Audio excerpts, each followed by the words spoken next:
Welcome to Mentoring Moments. Mentoring Moments is a sub-series of the eCommerce Edge podcast. It is composed of clips taken from Jason's one-to-one and group mentorship sessions.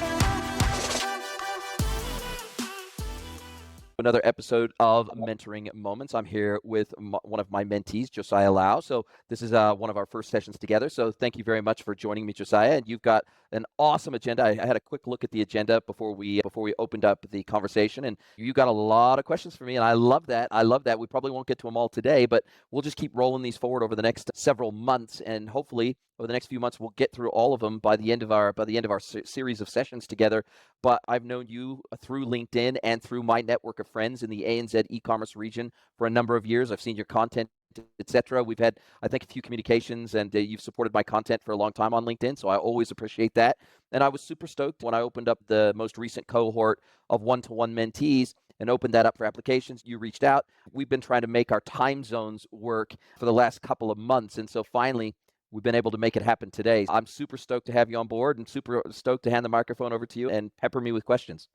Yeah, thanks for having me, Jason. So shout out to Sean Mellis and Ben Reeves for encouraging me to reach out to you. Jason is my first formal mentor, and I've always been referring people to follow Jason's podcast when it comes to B2B e-com. So very excited to ask about questions around our startups to learn more. So first question is, I was listening to one of your previous episodes and where you advise a mentee in order to grow or scale for SaaS, they should be outsourcing onboarding and support to third parties so that they can work on the business. Now, on the other hand, the same advice can be applied to growing an agency. So one of our ICPs, potential ICPs, are agencies. So the agencies we want to partner with, I'm assuming that they want to outsource the tech onboarding and support to third parties as well for the SaaS that their clients are using. So as Shopify app developers, which is what my two co-founders and myself are doing at the moment, what value can we add beyond the minimal revenue share? Because everyone's doing that. And that small percentage of revenue share, there's nothing to the agencies. So what other value do you think we can add to negotiate a partnership? Look, I think, if we look at Hamish Mackay's doing with order editing, I think he's the prototypical perfect app founder, vendor, builder, build in public, generate demand. I think when we look at other guys, we look at what Inveterate are doing, building in public, being very vocal on LinkedIn, putting out tons of content around leadership in the space, around e-commerce membership plans and programs, and basically enabling smaller e-commerce brands to bring in Prime-like programs. These are the app vendors that I think are doing a really great job in bringing value to their merchants, and not only the merchants, but the agencies that they work with that are recommending them. And also the tech partnerships that they have, i.e., they've got a partnership with Patchworks. I think they've got a partnership with Linworks. They've got a partnership with several of the integration iPaaS platforms out there so that they can get integrated into things like OMSs, WMSs, ERPs, etc. So when order updates come through, they can update not just the e-commerce platform, but all the other downstream systems at the same time with order updates. And so I think that these guys have really mastered how to create demand for their own technology outside of the pure agency play, right? Most app vendors, they're either relying on the traffic and the demand being generated via the App Store or via agency partnerships. That's two major routes to market that I see as a GTM play by most major app vendors. But I think if we flip that model on its head and we say, look, here's some of our strategic partners as agencies that we work with, we're going to drive demand for them. Instead, we're going to, instead of expecting them to drive demand for us and sell our platform and our app into their cohort of customers as a new route to market for us, let's flip that on the head. Let's generate our own demand. Let's build in public. Let's get people excited. Let's get brands excited to use our technology to make their business and make their brand better and to give better service to our customers. Now, obviously, in most instances, those brands will already have an agency partner. And so they will go to that agency partner and they will say, hey, look, you do all of our app install and configuration. You do all of our code version control. You do all that, right? We could go and install the app, of course. We can log into the back end of Shopify and we could install the app and probably get it configured and up and running very quickly. But we don't understand the full ramifications of installing this app because there are some overlaps with other systems in our business that this needs to be plugged into. So I'm going to go to my agency partner and I'm going to say, look, we're looking at forming a partnership with order editing. I want to install the app. I want to get configured. I want to get it integrated with all my other apps. Mr. Agency, Miss Agency Partner, can you do this work for us? That is building grassroots demand for the app, and it's driving additional business and revenue opportunities for the agencies instead of the other way around. So I think many app vendors, they've got it all mixed up. They look at partnerships, especially agency partnerships, as another revenue stream for them when it should be the other way around. They should be looking at creating their own demand and then going out to market and creating those partnerships, because I guarantee you, you send 1, 2, 3, 4 deals to an agency partner, they're going to feel a massive sense of reciprocity obligation, and they're going to turn around and they're then going to recommend for across their entire portfolio of clients, the ones that it makes sense for them to deploy that app, they're going to start recommending you because you put out the olive branch first. You help to drive business for them, and they will reciprocate in return. And this is where I think so many platform and technology vendors go wrong. No, you drive demand for your agency partners, and then they will reciprocate, not the other way around. Yeah, that actually sounds great. We've been testing. I haven't really done too much outreach on the agency front, but we have had 2 conversations so far where the value prop for them is because we run a pre-order app, so we're able to help the brand secure cash flow earlier. So instead of tapping to the reserves, they can use that cash flow to fund the production, and then their reserves can be used to pay the agency to spend it on marketing to generate that demand. So that has been the pitch, for the lack of better term, but we will definitely keep going down this path and keep that in mind. Yeah, sounds great. I don't know if you follow Hamish Mackay on LinkedIn, but just look at the content, the volume and the quality of content that he's putting out and how fast he is growing his follower count. It's phenomenal. And he, just through his content play alone, he occasionally, like once a week, will show a screenshot of his calendar of brands booking in to get demos of his technology. It's packed. Every single week it's packed just because of the content he's putting out, and he's beating the drum. He's beating the drum of his own technology and the benefits that it brings to merchants. And so I think if you can get on that model and you can get behind that model, people love seeing stuff being built in public, warts and all. They love it. They love it. But why do you think the BTS videos are so popular on TikTok and Instagram? Because people love the behind the scenes stuff. They love it, warts and all. Yeah, very keen to build in public again, and recently just connected with Hamish, so I need to start paying more attention to my feed. Yeah. No, you'll love it, man. And go and listen. I've interviewed him on the podcast too. This was, I think, about 30 episodes ago, or maybe even a little bit more now. But yeah, go and listen to Hamish Mackay's interview on the podcast. He gave some real solid advice to startup founders, and I think you'll working in the app ecosystem and what they're doing to differentiate themselves from some of their competitors. And I think you get a lot out of it. Sounds good. So the second question is related to the first one. So the other hesitation or uncertainty around reaching out to bigger brands, not so much agency, is the conversations we've had is they would prefer a custom built solution. So that's why when we go to market, right now, I haven't really reached out to a lot of the bigger brands because around this hesitation. So what's your take on that? So when they say they want a custom built solution, what do they like? My natural instinct, my curiosity as a solution architect, when I go into a brand and I'm consulting to these brands and they say, oh, we want it to be like this, then my natural follow-up question is, why? What led you to this conclusion? What research have you done? What are the motivations behind you saying you want something? When you say you've got a hard and fast rule on something, we do it this way, or we will do it this way, or it will be built this way. I always try to dig a little bit deeper and understand what their motivation is for saying it so stridently that way. And sometimes it's just because it's always been done that way and they didn't know there was a better way to do it. And so sometimes just asking 1 or 2 more follow-up questions will help to get to the real root of the challenge. And sometimes when a brand says we want something custom built, let's say they're a mid-market brand, a mid-enterprise brand, let's say they're doing between $20 and $100 million a year in revenue. Oftentimes it's because people have fiefdoms in the business and control in the business that they don't want to give up. So let's say they've got an in-house dev team, or let's say they've got maybe 1 or 2 in-house developers plus an agency partner, and they can preserve their role and their importance and their control in the business by building something custom. And whereas if they take an app and they install an app and it does everything they need, then all of a sudden, then why do we need developers if we can get everything off the shelf with 10 apps with Shopify, right? So and I'm not saying that's the case here. I'm saying I've seen that be the case before in certain instances. But I think you have to just dig a little bit deeper, and you have to ask the question. You have to say, why is that? What is it that you think you would be able to build custom that would go above and beyond what our app does?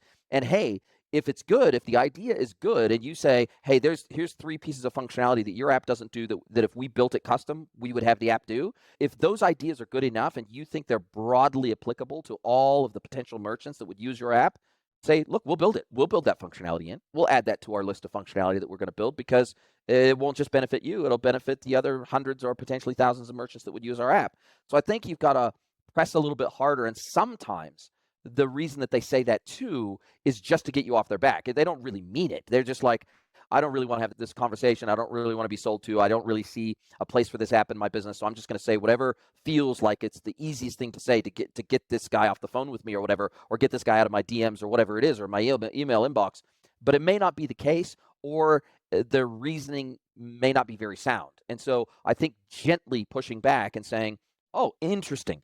Could you help me understand this a little bit more? Because what you are looking at potentially building might be an amazing addition for our app that we could build in right from the default, so that you don't have to build something custom, that you get everything out of the box with our app at a much cheaper rate, because we're going to amortize the development costs of this app across all the merchants that our entire installed base.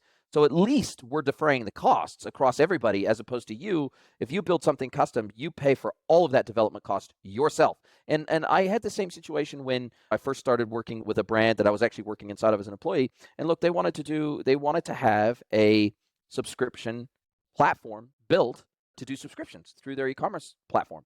And it was like, we started getting into scoping this thing. I was doing all the scoping. I was doing the internal research. I was doing the mock-ups and the wireframes and documenting all the requirements and everything else. And by the time I got to the end of the scope, like by the time I finished writing the scope, it was like a 50-page scope document. And I was looking at this going, why the hell are we building this custom again? Like, this is so difficult. This is going to cost us probably $50,000 to build this stupid custom app, when we could go get an off-the-shelf app that does 80, maybe 90% of what we want off the shelf. And maybe we tweak or customize it just a little bit to suit us a little bit more. But it just does not make sense to build this entire functionality from scratch. It makes no commercial sense whatsoever. Because when we got it quoted based on the scope, when we got it quoted by our development partner, it was like, yeah, it was going to be like 50 grand. And I was like, this makes zero commercial sense. None whatsoever. I'd rather make a little bit of concessions, a little bit of sacrifices on functionality to get something out of the box that then the developer continues to maintain and extend over time. And their app may not be able to do 100% of what we need today, but in 6 months they might, or in 12 months they might, because they're going to continue to develop their application. We are not a custom app development house. We're a brand. We should look at things that are going to help us sell more. We are not trying to build a development team in-house. Why should we pretend that? Yeah. Yeah, that all makes sense. Thank you. Mm-hmm. Yeah. Food for thought. Yeah. My next question. So I've been tailoring my outreach emails to different ICPs, which I'm still figuring out like which one takes the bite, right? For the lack of a better term, takes the bite. But I've been tailoring my outreach emails accordingly based on what I'm seeing on their socials, what I'm seeing on the website. And then I use the different value props in the app and reach out to them. So I've sent about 70 emails so far, including a few to some content creators who also own brands. Probably more if I include Instagram DMs and some of my first degree connections. So the open rates, the good news is the open rates are better than I expected. So about 85%. Multiple, and I track the email opens. There's multiple email opens. Now the challenge is most of them either don't click on the link to view our app, but they will open the emails repeatedly.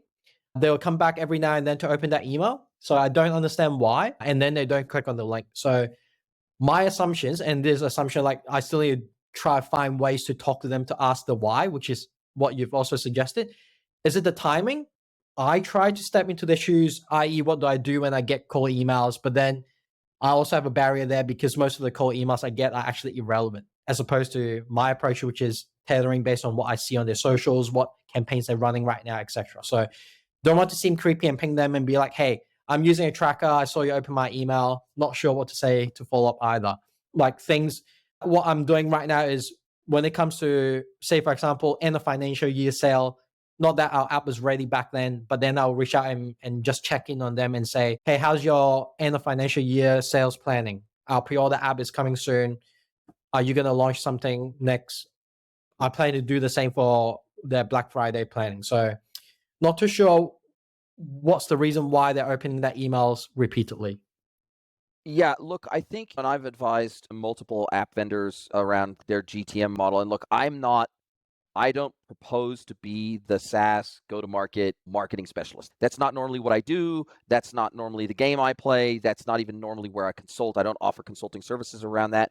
I do offer GTM consulting services to app and platform and technology vendors, but it's more around what kind of agency partnerships make sense, what kind of technical partnerships and integrations make sense, what does their go-to-market messaging need to be, what does their technical roadmap need to be to meet market demand and find good product market fit, etc. But having said all that, and making those caveats, I have had mentees, and I still have mentees that have SaaS apps that they're really struggling to get traction when they are cold emailing potential merchant clients. Now, one of the things that has worked really well for some of these guys is to not approach it as a sale, to approach it as a learning opportunity and say, hey, look, this email is not trying to sell you and not trying to get you to go and sign up and use our app, but you are the prototypical perfect type of merchant that we are building, or at least I think you are the prototypical perfect type of merchant that we are building this app for. What I would love is if you have a little bit of time, I would love to know what type of features a merchant like you would love to see in an app like ours that would make it a no-brainer for you to say yes to. So instead of saying, hey, here's the link to our app in the App Store, go and check it out, and if you like it, maybe here's a discount or whatever it is, let me know and I'll give you 50% off your first month or whatever it is. Approach it more humbly than that and say, look, I am treating this email and this reach out as a learning opportunity, not a selling opportunity, right? A learning opportunity will turn into a selling opportunity for the right merchant who you approach in the right way. But I think cold emails that are selling emails are just, they come across oftentimes as super smug and arrogant. Now, I'm not saying, I haven't read your email, so I have no idea.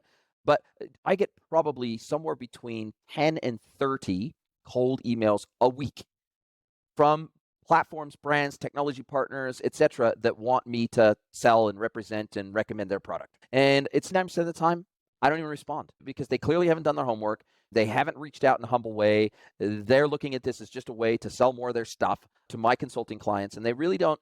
There's just no tact, and I feel like I'm getting the same email that every other person that they would potentially sell this platform through. I'm getting the same email. So they clearly haven't listened to my podcast. They clearly haven't listened to my advice to people like you. They clearly just have ignored all that, and they've gone straight for the throat, right? It's Jesus.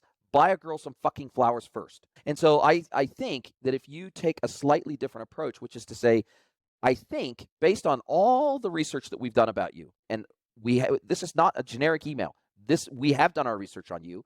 It appears from the outside looking in that you're the prototypical perfect client that we would like to go after with our platform and our technology that we're building.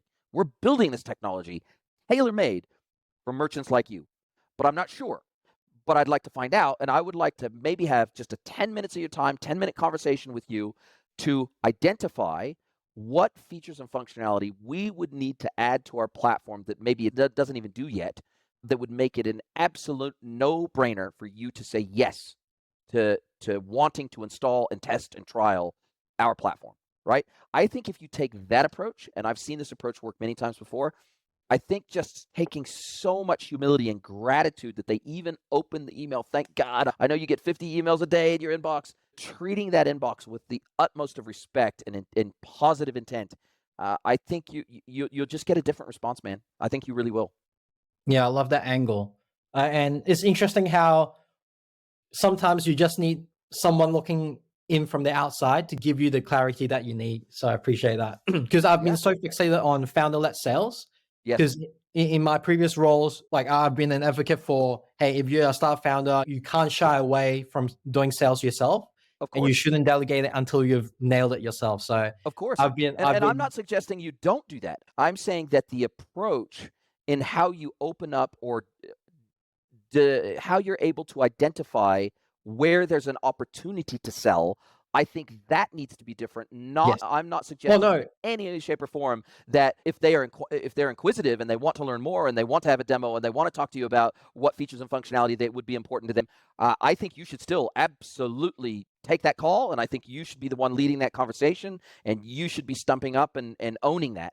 But I just think the initial approach probably needs a tweak. Yeah, definitely. Yeah, my point was more around how I'm so fixated on doing that part that I haven't Yes, slowed down to think and gain the clarity, which now you've provided. Thank you. I'd sure. love to send you. Actually, I have a three-part email that I'd love Series, to send you like to a see series. what you think. Yeah, Yeah, happy to have a look at it, man. No worries. yeah. So my last question for this session would be: so as a product marketer in my career, I advocate for going to market in testing a 1 to 2 verticals before expanding. So go deep, let them know that, hey, you've really deeply assimilated, understand our pain points and frustrations, which is what we're doing right now, even though the same tech can pretty much serve any e-com All store, right? verticals. Yeah. Yeah. So the rationale being focusing on 1 to 2 verticals, like I said, makes the ICPs feel like we're not just another generic app. So our delivery date picker app, which is one of our first Shopify apps, has seen some success in this way. And we rank first for a couple of keywords in that category. But right now, internally, we're discussing, obviously, I've told you my positioning, but I'm trying to internally align with my 2 co-founders. So they want to go broad and I want to focus on 1 to 2 verticals first. And there are so many other pre-order apps on the App Store. Like, I'm not going to lie and say that, hey, we're the best or that like we're Only. innovative product, but Yeah. I'm not sure how else I can internally align with my 2 co-founders to convince them that, hey, positioning ourselves for a few verticals for now is a better way to launch. Because I'm a product marketer, so I know it has worked well in my past career roles. Yes. But when we're talking to people in other professions, we have to think it in their shoes. Yeah, and look, this is a tough one, and I'm not saying there's an easy answer, but I think if I was in your shoes, and first of all, let me just say I agree with your approach. I think it's difficult, even if your app is broadly applicable to every category and vertical out there. I think a land and expand approach makes a ton of sense, and I think it's so much easier to refine the messaging. I think it's so much easier to speak their language. I think it's so much easier to get them to give you feedback about how to improve the app or tweak it specifically for their category or vertical to make it different and to differentiate it from the 50 other apps that might do similar things on the App Store. I just think there's so much benefit in trying to niching down is a superpower. It is a superpower that many technology platforms and brands never figure out. And as a result of that, it's impossible to be all things to all people. So why even try is my thinking on this. It's impossible. You will never be all things to all people. No matter how good you think you are, you just can't be. It's like even me as a consultant. There's lots of types of consulting I can do, and there's lots of stuff I could do based on my experience, but being able to niche down and really hone in on a very specific target customer and a target customer mindset and a very specific cohort so that I can tailor everything about my go-to-market and my messaging and my collateral and my pricing and everything so that I can tailor it very specifically to them. That's a gift and that's a skill. And it's hard primarily because you go, shit, if I double down on this cohort, then I'm missing out on all this opportunity out here. But once again, you have to keep in mind, and I would encourage your co-founders to keep in mind, you will never be able to be all things to all people, no matter how much you think you can, and no matter how much you try. So let's absolutely nail this cohort first. We will get so much learning from that. Then as we slowly expand, as we feel like we dominate in that space and we slowly say, okay, this is the next category of vertical we're going to pick off. This is the next category in vertical. Once we've absolutely drilled these ones, then it's easier because it's very easy to bite off more than you can chew. It's super easy to do. And young, keen founders suffer from this more than older, wiser founders that have been beat up by the market over and over and over again. Niching down, sure, it narrows the funnel of potential customers you can go after, but it means that you can so tailor everything you are doing to them that they feel special, that they feel unique, that they feel like you get them and understand them. So your conversion rate is going to, by definition, be significantly higher. This has been proven out. You know this because you're a product marketer. You get this. And I would just say, look, we cannot be all things to all people, so why are we going to try? It's impossible.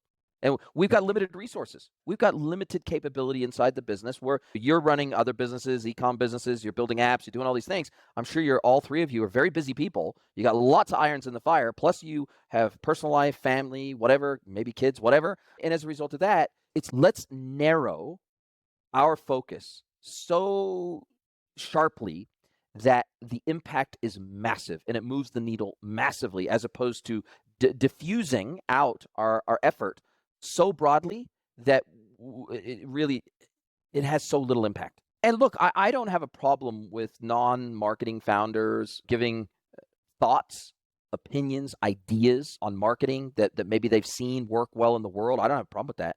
It's like they wouldn't want you necessarily giving architectural advice. They wouldn't want you to give coding advice to them. You might have some ideas and you might think, oh, maybe we can make the UI a little more user-friendly here or whatever, but how you develop that and how you make that happen, that's your baby. That's what you're an expert in.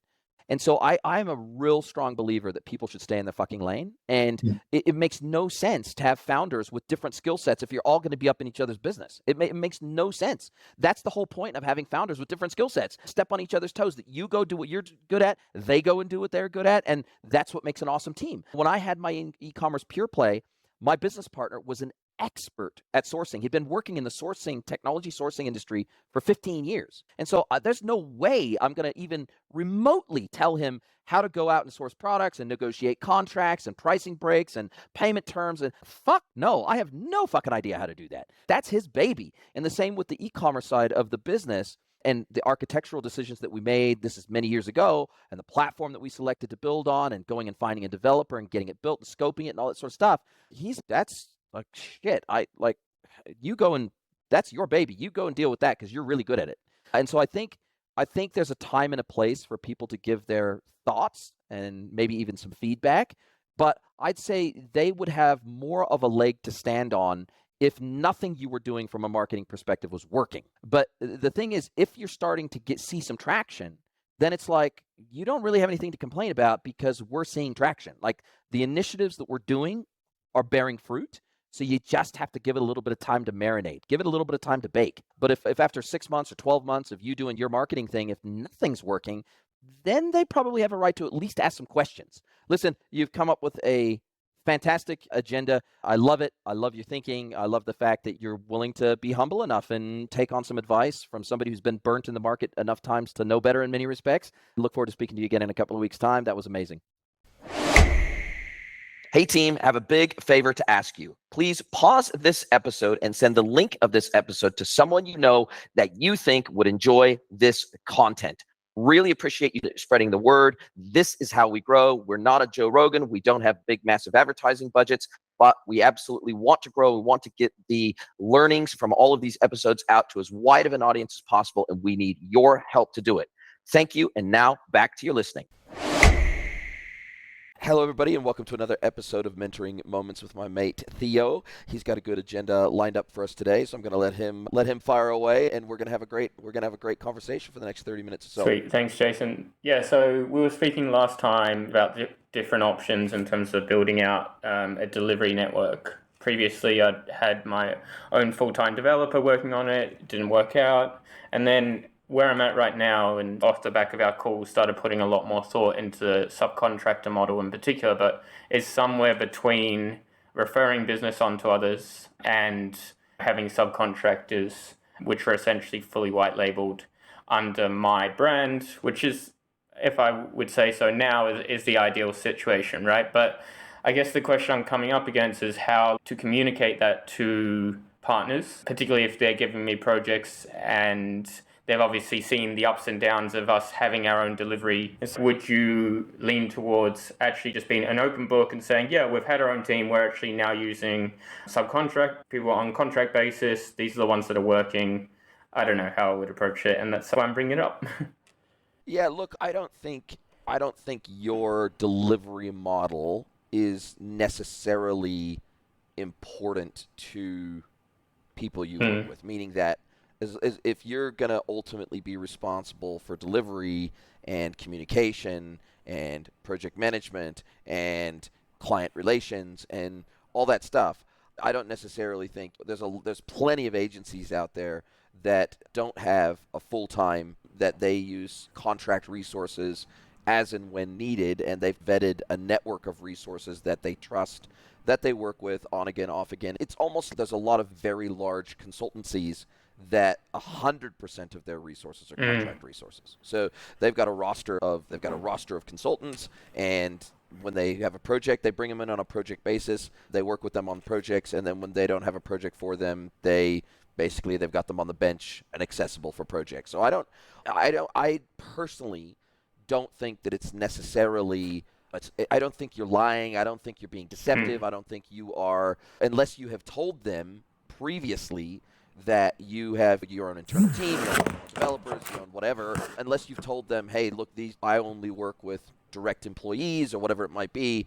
If you haven't said something like that would make this new approach no longer true, then I don't think they necessarily need to know the inner workings of your business, of how you deliver. I'm all about honesty and transparency. I'm all about that, but I just don't think that everyone needs to be all up in your business, is what I think. As long as you are acting with credibility, acting with honesty, delivering against timelines, delivering against committed budgets, as long as you're doing all the things that you would need to do as a business anyway, how you do that is irrelevant. It's not, unless they ask you a specific question. Like if somebody asked you a specific question and said, are these employees or are these contract resources, then of course I would say be honest. It's don't ask, don't tell if they're on a need-to-know basis. And unless they need to know, they don't need to know. No, I get that. I guess that actually opens up a broader topic, which is more about how we communicate with our partners, right? I completely agree. What was nudging me in that direction was the idea of being completely open, transparent, honest. And I agree. I don't think it's necessarily budging on that, but it more becomes a thing of, for these partners that have seen the ups and downs so far, in this early stage, is maybe how do I feel them? How do I communicate and reassure them that whoever I'm using, whether it be internal resource or subcontractor, is actually going to deliver, as you mentioned, to those timelines? Because we've pushed a couple of timelines in the early days and we've been able to overcome it. But I think it actually, rather than it being a question of who's delivering it, is just a question of how to communicate around those things. I think that aligns with where I was at probably. I think what you can do is you can then, if they've expressed concerns about delivery, then you can simply say something along the lines of, look, we have worked very hard to address your concerns around delivery. We've added some additional resource to our roster of resources to be able to make this. They don't need to know that roster of resources is a mix of contract and owned resource, fully contract. They don't need to know that. You can say, look, we've added some additional resource to our roster of resources to be able to address those concerns about delivery, about timelines, etc. So I think just hit it head on. If they express concerns, address the concerns. But sometimes you can accidentally make a mountain out of a molehill. You can almost reopen the wound, so to speak, if you address something that's not necessarily on their mind in the moment. So I'd say, look, if they raise it, then say, look, we've addressed this. We've addressed this through additional resources on our roster. Agreed. If they don't bring it up, then just move forward with the next project and show them through your actions that you have improved your delivery model. Absolutely. No, that's spot on. And I would say I have a tendency to maybe overthink these things proactively and approach conversations that maybe I don't need to, which you're right. While we're talking about how to communicate things with different partners, I've had a situation come up in the last couple of weeks. As I mentioned, we're still doing a bit of referral stuff as well, and that involves working with multiple partners. It becomes public when we win certain deals with merchants and one partner. And it's just come up that one of the partners I work with is a little bit frustrated that I had brought someone else in on a deal which they actually happen to be in as well by themselves, right? So I had essentially brought someone else to the table to compete with them. Again, it's just a communication piece more than anything, but I'd be interested to know your take on how you would approach that. Again, is it something that maybe I'm overthinking and wanting to address that doesn't need it, or would sit down at a table and get that out in the open, knowing that there's a bit of frustration in the air? I probably wouldn't. I probably would just wait for the next opportunity to refer business to them or put them in the mix for an opportunity. I probably wouldn't. Like, for example, when I'm working with clients and I because I don't do delivery, so I don't do delivery at all. And my clients all know that I'm a pure consultancy. Yeah. I'm going to help them with search and select for not only the tech stack and the architecture, but I'm also going to help them with search and select for the actual delivery partners that oftentimes it's only one delivery partner. Like if it's just a web project, then it might be one delivery partner.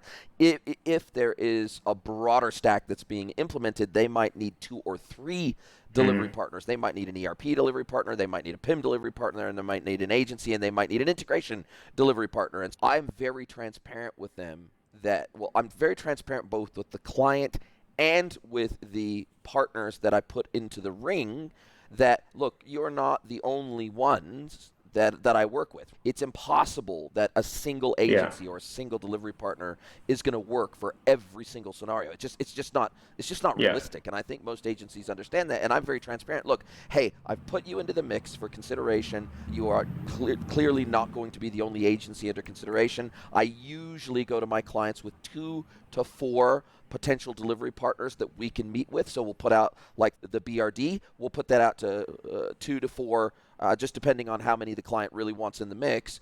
I'll put that out to 2 to 4 solid partners that I know and I trust, and I know they do good work and they deliver on the technology that we're working with. And I'll be transparent both with the client and with the agencies. Hey, look, I've put you into the mix for this, but you're not the only agency under consideration. So bring your A game, put your best foot forward, and ultimately the decision is going to be up to the client. It's not going to be up to me. I will give them guidance. I will give them support. I will answer their questions. I will grease the wheels, but ultimately it's their decision, because at the end of the day, this is all of these projects. None of the projects I work on are like 1-2 month projects. These are long-term projects, and these are long-term relationships. Yeah. The project will extend, an initial project will usually extend somewhere between 6 and 12 months. And then after that, obviously, they are going to be a long-term partner owning this implementation and the support and enhancement thereof. And so it's a very important decision. And oftentimes it's less about the specifics of the delivery, meaning who's the team, what's the time, what's the budget, the specifics, what's the scope that we've agreed to. It's more about, do we feel that there's a good emotional and people fit? Yeah. Oftentimes that's what it comes down to. Yeah. Oftentimes the prices are similar. Oftentimes the project roadmap is similar. Oftentimes the way that they interpret and deliver the scope is similar. It really comes down to, is there a good people fit? And if there is, oftentimes that agency is the one that's going to win the deal. Now, what's of concern, and one of the things that I will always put on the radar of my clients, is one of 2 things can happen. Oftentimes, the agency principal will be the one that engages for the sales process, and they're an A player, right? They're top of the game. They're one of the best in the industry.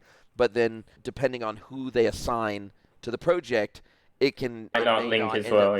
Yeah, they might not be as impressive. And so I always try to say, do you know who you would put on this project if you win the deal? And if so, we would like to meet them. We would like to have a conversation with them. We'd like to know who the tech lead's going to be. We'd like to know who the designer is going to be. We'd like to know who the your project manager is going to be. We'd like to know who this is going to be. And sometimes they come back and say, it depends on A, if we win the deal, and B, when we win the deal, of which resources are free at that time. That's the typical response. Yeah. And so they get out of introducing people by saying, look, it really depends on when this project lands of who would be free to take over the project.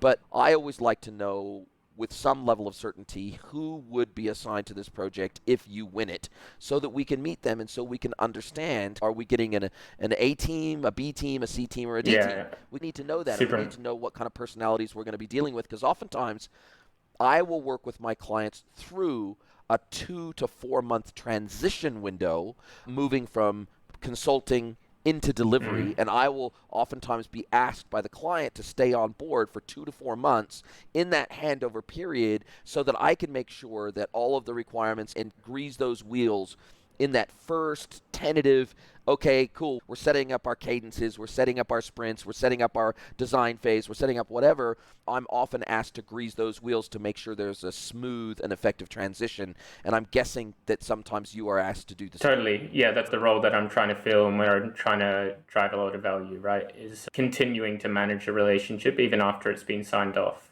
So I think that's definitely relevant. the other hand, like this is obviously the first two questions that I just posed there were more business side and my agency side. The other bit we've talked about is going back into work, going through interview processes, more of those coming up. And I guess the conversation that keeps coming up is obviously around among partnership people, but also in these processes around the target setting. And typically when I'm having these early interviews, which maybe is with a team member or someone to vet me, it's like a partnership manager who really gets it. But the further you get along, or maybe even once you're in, you're going to have to answer to a founder or a C-suite member about these sort of targets, right? And I guess the question I had around that was more like, what are some tips that you would have going into these specific golden nuggets of how you would approach these conversations? All my questions today are about communication, interestingly enough. But yeah, how would you sort of frame this early doors, and what are some specific tactics you employ going into it from day one? Yeah, it's been a long time since I've been an employee, so it is a little bit of a tough one. But just generically speaking, I think that as long as you are honest and transparent about your approach, then I think ultimately they can self-select in or out for whether that approach fits their approach. And I think, I think oftentimes they won't know. They won't necessarily have hard and fast rules around, okay, cool. Look, if I was an employer, I'm not going to hire a heavy hitter for a senior role, and a partnership management role is a senior role. In my view, it's considered a senior role. And if you as a senior partner manager are answering directly to the CEO or the founder principal or whoever it might be in the business that's the leader, because that's typically the case. You're answering directly to the board or the leadership team, typically aren't going to hire a heavy hitter and then try to micromanage them. You're going to set high-level goals. You're going to set, we want, your high-level goal might be, for example, within the next 18 months, we want 50% or 25% of our revenue to come from partners. Now, how you achieve that is completely up to you. Like how you sign them up, how you approach them, how you do partner marketing, how you set up events, however you do that is your baby. If you want some pointers or some guidance or some ideas from my side, happy to sit down and happy to spitball with you. But ultimately, how you achieve those high-level targets is completely your thing. And I would also say that if you think that those targets are unachievable within that time frame, then you need to tell me why and what we need to do to make those targets realistic and how you think that they are more realistically achieved. And so I would say if you can find a company where the targets are jointly set by you and whoever the head of the business is, then I think that's probably going to put you in a better place than, or at least you don't want to be in a place where you're getting micromanaged. You are going to want to be in a place where, and I could just tell, right? Some people love being micromanaged. Some people hate it. I personally hate it. I don't like being micromanaged because I'm at a level of my career where I don't think I need to be micromanaged. Hey, set the high-level goal. Set the strategy.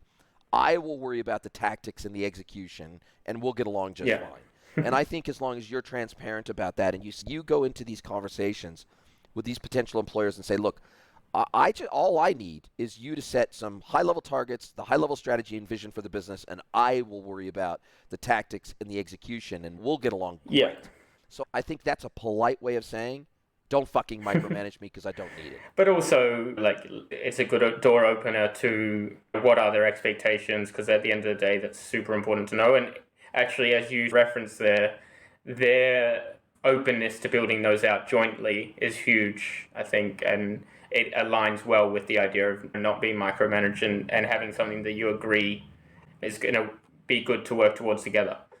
I just had a call this morning with it was a founder in this case, and we're talking about building out a partnerships thing, and let's sit down and look at what this role would look like, overall targets together, and agree on that. And I think that's definitely helpful, rather than having pre-prescribed targets based on some arbitrary number that someone hasn't hit previously. Yes, totally agree. And I think that will tell you instantly the level of maturity of the business and of the leadership, which approach they take. Because if they take the former approach, then that's probably not good. That's probably a signal, hey, look, thanks for your time, thanks for considering me, but I'm withdraw from consideration. If you know that you're going to get micromanaged and they really don't know how to do this leadership thing very well, then that's probably a red flag that instantly tells you, hey, look, I'm going to keep looking for that right fit opportunity where I'm going to have a level of autonomy, I'm going to have a level of ownership over my role and over the not only the tactics, but the strategy of my role, and ultimately what are the signposts that we're going to erect for ourselves that tell us that we're headed in the right direction? What are some goalposts here that tell us, hey, in month 3, month 6, month 9, month 12, are we making progress in this area or aren't we? And I want to show some early traction, but that early traction doesn't necessarily look like, oh, hey, we drove $10,000 worth of partnered revenue this year. That might not be the first 3-month signpost or the first 6-month signpost. It might be, hey, we set up the partner program, we've created our collateral, we've set up a partner management portal using PartnerStack or some other software, Keyflow, whatever it might be. We have set up XYZ. We've set up a partner. We've set up a couple of partner events where we're going to get together, we're going to strategize together, we're going to sit down to dinner together, we're going to have a virtual event, whatever it might be. So we've set up all these things. This is all going to happen, month 0 through 3 or month 0 through 6, and ultimately with the goal and the vision of creating a partnership atmosphere where this will ultimately lead to. And so there's probably a lot of different, and look, I'm not a partnerships expert. I'm not a partnerships guru, but I do know how people work, and I do know how humans work, and I do know that my strongest partnerships in my business and even in my personal life, for that matter, haven't been born out of this really strict roadmap. It's been born out of signposts, really tight relationships with people that I care about, and I genuinely like them, and I genuinely want them to succeed in life, and vice versa. They want me to genuinely succeed at life, and business is part of that life. And I like the people that I work with. I like the agencies. 100%. I like the technology vendors that I work with and the people that work inside those companies. And if I didn't like the people, I wouldn't like the technology either, no matter how good it was. 100%. I just wanted to jump on something you said there. You were talking about between the sort of short-term, long-term goals. Say you're in a position where even if you've been involved in that decision-making or not, you're in a position where, that 3-month or 6-month signpost is coming up and you're maybe behind where you thought you'd be or where the targets would expect you to be. What's your take then on, particularly in small teams, which is my background and trying to grow founder-led businesses with partnerships, what's your take on having to dip your toe in and do a bit of the outbound, almost business development side? Would you say that's a complete distraction from the long-term partnership strategy, or sometimes is necessary to, maintain that belief that we're heading in the right directions with partnerships? Sorry, so outbound in terms of like almost doing a sales partner identification, no, almost or actual direct client outreach. Direct to client. Like I have a few partnerships role friends who are, they're partnership leaders, or have had a partnership roles in small company, partnership manager, and in order to satisfy or hit these targets, some time is being allocated towards doing outbound to merchants in order to get them heading in the right direction. I just wonder if you think that's a complete waste of time or misallocation of resource, or whether you think there's something to be said for, okay, just getting a little bit in to make sure we get the longer term buy-in. I think it can be useful, especially in the beginning, because it starts to help you understand what's involved in winning deals and understanding what's valuable to the client, what their questions are. Plus, I think that sometimes partnership managers think that the whole point of partnerships is for the deals to flow one way, from partner to you, right? Now, I think of it the total other way around. Yeah. I think if I can drive demand for you and I can send you leads, then I should do everything in my power to do that. That shows a strong two-way value-driven partnership, right? And hey, look, if you're driving leads, if you're driving demand, then automatically that gives you deal flow Totally. to hand off to Yeah, your 100%. partners, right? And so that reinforces the partnership right from day dot. Hey, look, if I'm partially responsible for our overall GTM, including partnerships, then that means I have some element of control over the demand I'm able to derive for and on behalf of Partners. my Yeah. partners. So I don't necessarily think that's a bad thing. I think that there just has to be an understanding at the leadership level if you are doing that, if you are partially responsible for the overall GTM and you're going to be out there drumming up business and having phone calls and going to events and activations and things like that, that's going to be less time for direct partner relationships, less time for direct hunting out of partners, and more time creating the pathway for a solid partner relationship by driving demand for their services as well. And so I think as long as there's a recognition of that, and that has to be considered collectively where my time is going to be spent and split and directed, then as long as that's understood at a high level that there's a purpose behind this, it's not just to drive direct business, it's to also drive demand for our partners, then hey, that's cool. Yeah. I don't have a problem. Agreed. But it just has to be recognized. Just has to be recognized at the highest level that there's going to be some division of labor here, and I can't do all things at 100% if I'm responsible for more than one KPI, so to speak. Totally. And that actually, interestingly enough, it was exactly how you just phrased it that I almost pitched myself, or the strategy that we talked about previously when I was interviewing for a role. I think absolutely there's a part of it that should be allocating time to try and sell your partner solutions. Actually, it's massive, particularly in those early days in establishing your partnership.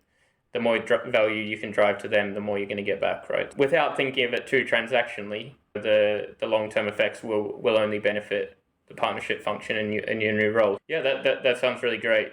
And thank you so much for your insights on it. No worries. Sounds like you're already thinking along the same.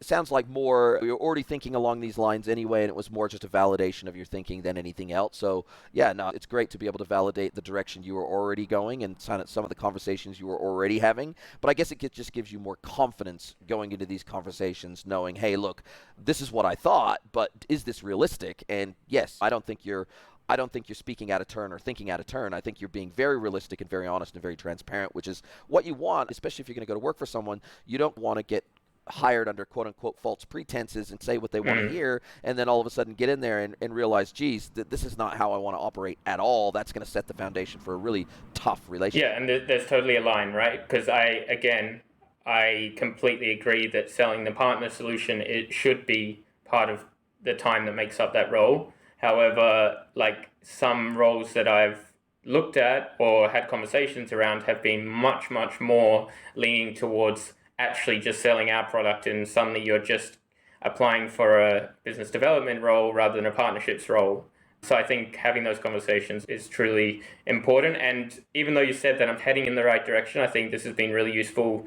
Like I said, all my questions today, which I didn't realize writing them down, were actually around how to communicate it more than the idea itself. So that's where I've definitely got a couple of notes from today. If you'd like to get mentored by Jason for free, head over to greenwoodconsulting.net, scroll to the bottom of the page, and click Get Mentored by Jason.